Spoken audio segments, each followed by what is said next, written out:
And are you refreshed? Yes. Good. Now what? Hi, Abraham. Yeah, we are. This is surreal.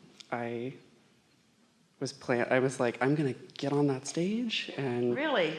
you can't tell. We just about had to whack everybody in the audience to get you up here. We're glad you're here. Thank you. I'm glad to be here.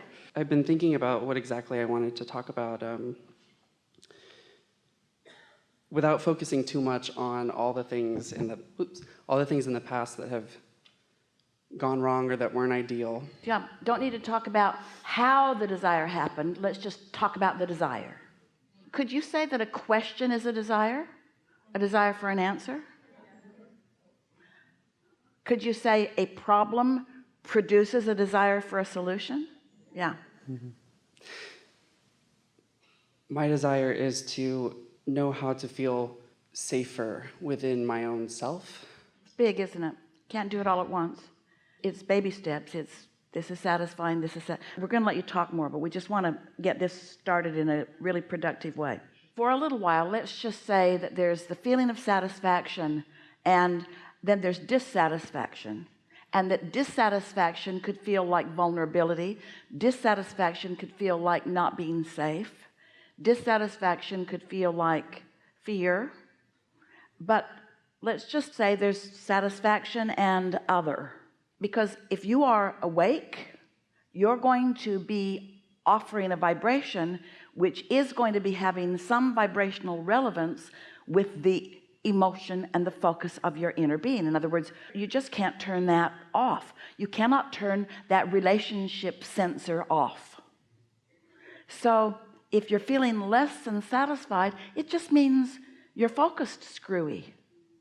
We don't mean that you don't have justification for focusing there, because maybe something happened and you keep remembering it and bringing it forward and bringing it forward and bringing it forward, so you hold yourself in that chronic place. But it really is a choice that you have to start making now.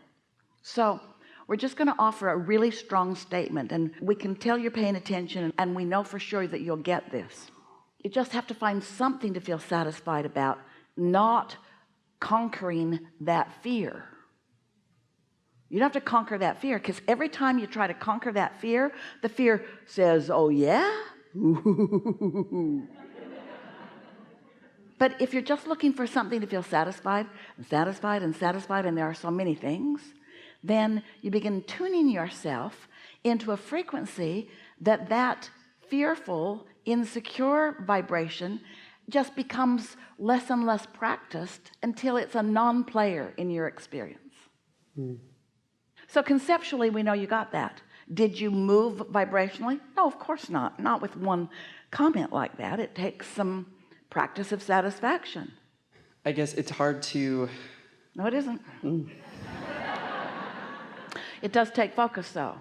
It's not just hard to work against law of attraction. It's impossible. It's really hard to offer a vibration and not feel the result of the vibration I'm offering. Yeah, that's true. It's hard to offer a vibration that is opposite of what my inner being feels and not feel negative emotion. Yeah, it's not just hard, it's impossible. You've got to redirect your focus, and you can't do it all at once. Start with things that are easier. If you practice feeling satisfaction about things that are easy for you to feel satisfaction about, then satisfaction becomes just the way you lean. And after a little while, even those things that you felt strong dissatisfaction about will just sort of dissipate. They will become a non-player in your vibrational balance. Just for fun, picture a whiteboard, a light board about the size of your bed, and let's draw a line right down the middle of it, and let's call that the satisfaction line. So here's all these little LED lights over here on the good feeling side of satisfaction, and here's all these LED lights on the other side, and let's call that dissatisfaction. So over here in dissatisfaction are subjects that you're afraid of, subjects that you remember that you felt victimized, subjects where you felt disadvantaged, subjects where you felt misunderstood. And over here are subjects where you felt praised and where you praised, where you felt clear and were clear, things where you felt invincible, things where you felt disadvantaged. So you got a picture of this light board. So now you're moving through your day and you are where you are, and that's okay.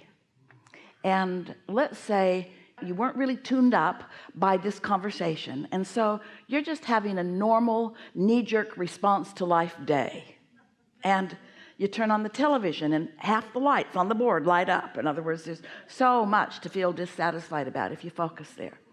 So let's say you practice some of those thoughts, and then you go to lunch with somebody and you practice some more. That board is just so active and so ready to light up. In other words, it's just practiced, and the more you practiced, it's like a really bright half of the bed. But let's say that on this new morning that you wake up and you've decided that you're going to look for things to feel satisfied about, and right as soon as you get out of bed, you find something that you feel satisfied about, and you focus on it, and it's not anything monumental, it's not anything to write home about, but it lights up. And now you've got your day off on a different foot. And now, because of the cooperative component nature of that lighted light, other satisfying thoughts like that one begin to sort of flicker a little bit. And if you're in the receiving mode, you begin receiving impulses about those. You see how it works? So got to catch it early, because once it gets going, it's hard. You're right. But if you start the day off that way, it gets easier and easier until you'll find yourself with this good feeling side of the bed light board imagined thing just bright all the time, and it's a rare time that something displeasing comes back in. Something could have happened 20 years ago, and if you haven't activated it, it's dissipated so much it's not a player in your vibration at all. But most people don't do it that way. Most people remember it. They talked about it 20 years ago and 19 years ago and 18 years ago, and it's a big player in your repertoire of what you offer around the entertainment in the nail salon. I was recently kind of abandoned by my mom, and Good. yes, it is good. Really, It is good. mothers are overrated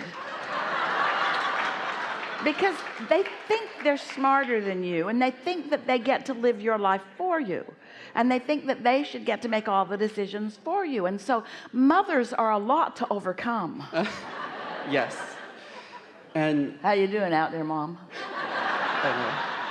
Well, if you're a mother, you don't agree with us, but if you remember your mother, you know exactly what we're talking about.